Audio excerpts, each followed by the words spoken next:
नमस्कार दोस्तों, स्वागत है आपका हमारी आज की कहानी में जिसका शीर्षक है मजबूर बेटा। माँ, मुझे कुछ महीनों के लिए विदेश जाना पड़ रहा है। तेरे रहने का इंतजाम मैंने कर दिया है।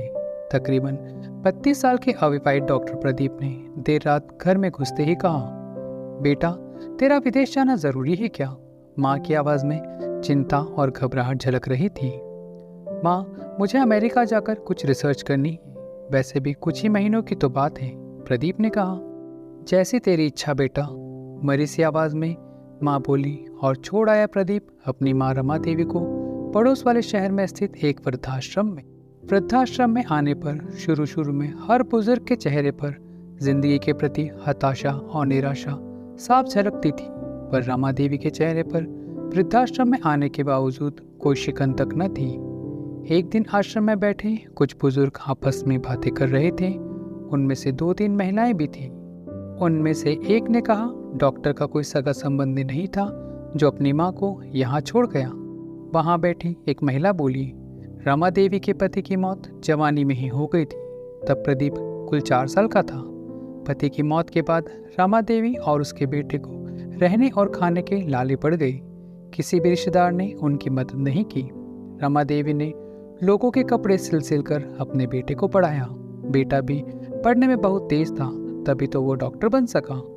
वृद्धाश्रम में करीब 6 महीने गुजर जाने के बाद एक दिन रमा देवी ने आश्रम के संचालक रामकिशन वर्मा जी के ऑफिस के फोन से अपने बेटे के मोबाइल नंबर पर फोन किया और कहा, प्रदीप, तुम हिंदुस्तान आ गए हो या अभी अमेरिका में ही हो? माँ, अभी तो मैं अमेरिका में ही हूँ, प्रदीप का जवाब था। 3-4 महीने के अंतराल पर रमा देवी प्रदीप को फोन करती, उसका एक ही जवाब होता, मैं अभी वहीं हूँ, जैसे ही अपने देश आऊँगा तुझे बता दूंगा। इस प्रकार तकरीबन 2 साल गुजर गए। अब तो वृद्धाश्रम के लोग भी कहने लगे कि देखो कैसा चालाक बेटा निकला, कितने धोखे से अपनी माँ को यहाँ छोड़ गया। आश्रम के किसी बुजुर्ग ने कहा, मुझे तो लगता नहीं कि डॉक्टर विदेश गया होगा, वो तो बुढ़िया से छुटकारा पाना चाह रहा था। किसी और ने कहा, मगर वो तो शादीशुदा भी नहीं था। अरे, होगी उसकी कोई गर्लफ्रेंड जिसने कहा होगा, पहले माँ के रहने का अलग इंतजाम करो, तभी मैं तुमसे शादी करूंगी। 2 साल आश्रम में रहने के बाद अब रमा देवी को अपनी नियति का पता चल गया। बेटे का गम उसे अंदर ही अंदर खाने लगा।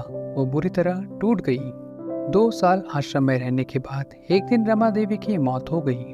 उसकी मौत पर आश्रम के लोगों ने आश्रम के संचालक वर्मा जी से कहा, इसकी मौत की खबर इसके बेटे को तो दे दो।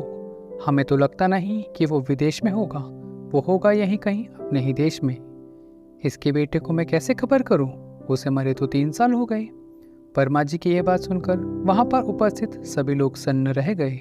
उनमें से एक बोला, अगर उसे मरे 3 साल हो गए तो रमा देवी से मोबाइल पर कौन बात करता था? वो मोबाइल तो मेरे ही पास है जिसमें उसके बेटे की रिकॉर्डेड आवाज है, वर्मा जी बोले। पर ऐसा क्यों? किसी ने पूछा। वर्मा जी बोले कि करीब 4 साल पहले जब प्रदीप अपनी माँ को यहाँ छोड़ने आया था तो उसने मुझसे कहा, वर्मा जी, मुझे ब्लड कैंसर हो गया है और डॉक्टर होने के नाते मैं अच्छी तरह जानता हूँ कि इसकी आखिरी स्टेज में मुझे बहुत तकलीफ होगी। मेरे मुंह से और मसूड़े आदि से खून भी आएगा। मेरी ये तकलीफ माँ से देखी न जा सकेगी, वो तो जीते जी ही मर जाएगी। मुझे तो मरना ही है, पर मैं नहीं चाहता कि मेरे कारण मेरे से पहले मेरी माँ मरे। मेरे मरने के बाद 2 कमरों का हमारा जो छोटा सा फ्लैट है और जो भी घर का सामान आदि है वो मैं आश्रम को दान कर दूंगा। यह दास्तां सुनकर वहां पर उपस्थित सभी लोगों की आंखें झलझला आई। माँ देवी का अंतिम संस्कार आश्रम के ही एक हिस्से में कर दिया गया। उनके अंतिम संस्कार में वर्मा जी ने आश्रम में रहने वाले बुजुर्गों के परिवार वालों को भी बुलाया। माँ बेटे के अनमोल और अटूट प्यार की दास्तां का ही असर था। इस कहानी को पढ़ते हुए आपके मन में विचार कितनी बार बदले, जरा सोचिएगा। हर बेटा बुरा नहीं होता, हर बेटे की कुछ न कुछ मजबूरी जरूर होती है। तो मिलते हैं अगली कहानी में, तब तक अपना और अपनों का ध्यान रखिएगा। जय हिंद, जय भारत।